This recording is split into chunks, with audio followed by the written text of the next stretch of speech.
एक नया टेंस पढ़ने के लिए। और टेंस पढ़ना बहुत बड़ी चीज़ नहीं है। आज बड़े बड़े सेंटेंस को हम बनाना, ये जो यहाँ से लेके यहाँ तक जो है इनको सॉल्व करेंगे। ये इस सेंस की मदद से, इस माइंड की मदद से यहाँ से यहाँ तक इसको सॉल्व करेंगे। ठीक है, बड़े बड़े सेंटेंस को, छोटे छोटे सेंटेंस को तो आपने बिगिनर में ही मैंने समझा दिया था, अब एडवांस चल रहा है तो हम इसको सॉल्व करेंगे। तो पहले देख लेते हैं, इसका दोबारा रिवाइज कर लेते हैं। देखिए, पहचान से अब नहीं करना है क्लियर, पहचान से नहीं पढ़ना है। अब अपने दिमाग को खोलना है, दिमाग से सोचना है और दिमाग से उसको पिकअप करना है कि ये कौन से टेंस है, कौन सा टेंस है। ठीक है, तो पहचान को भूल जाइए अब। तो चलते हैं हम। सिंपल पास्ट या पास्ट इंडेफिनिट दोनों नाम हैं। मेरे पास जगह नहीं था तो आप लिख सकते हैं वहाँ, पास्ट इंडेफिनिट भी लिख सकते हैं। ठीक है, तो इसका माइंड देख लेते हैं, इसका माइंड क्या कहता है।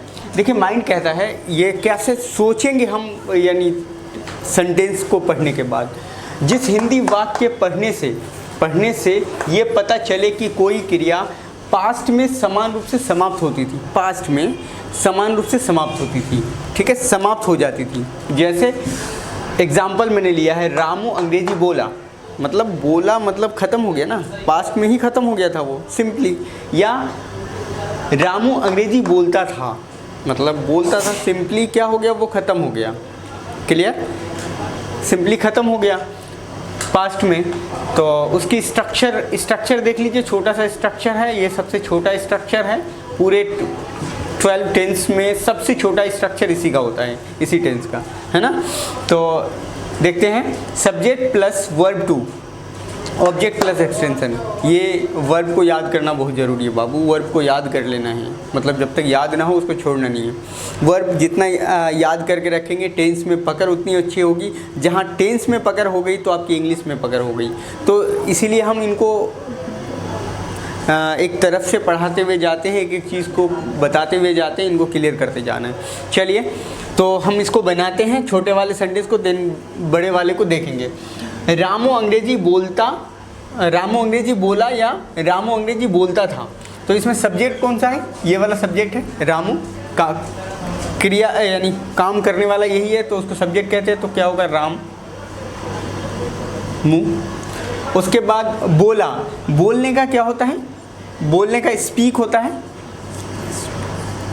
स्पीक। वर्ब टू स्पोक होता है, स्पोक। और वर्ब 3 स्पोकन होता है,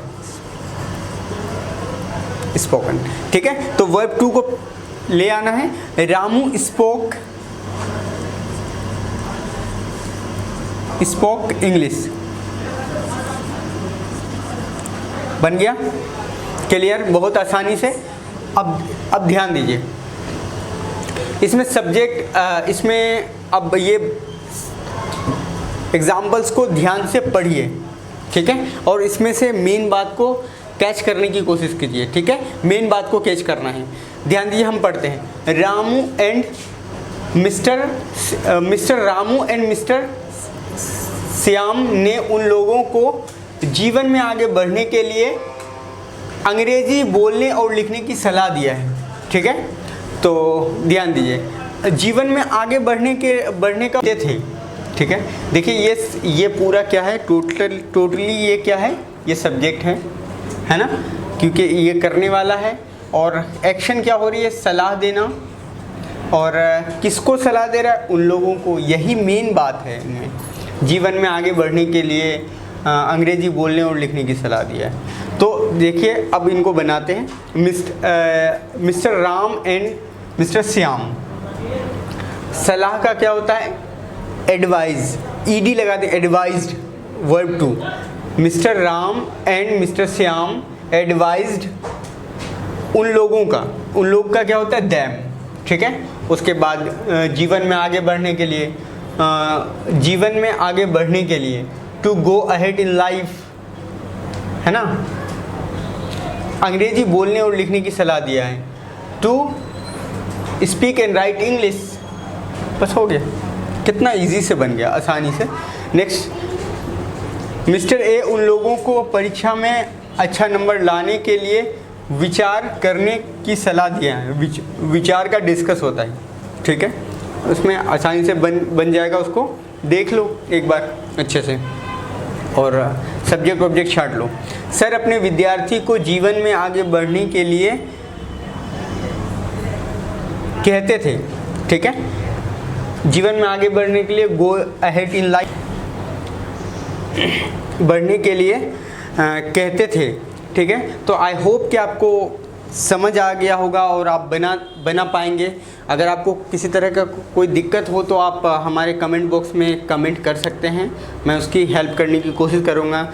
और आपसे रिक्वेस्ट यही है कि आप हमारे चैनल में नए हैं तो आप हमारे चैनल को सब्सक्राइब कर दीजिए और लाइक और शेयर भी कर दीजिए उन दोस्तों को जो दोस्त आपके पढ़ना चाहते हैं और जो पढ़ते हैं, मतलब इंग्लिश सीखना चाहते हैं। Thank you, bye bye, take care.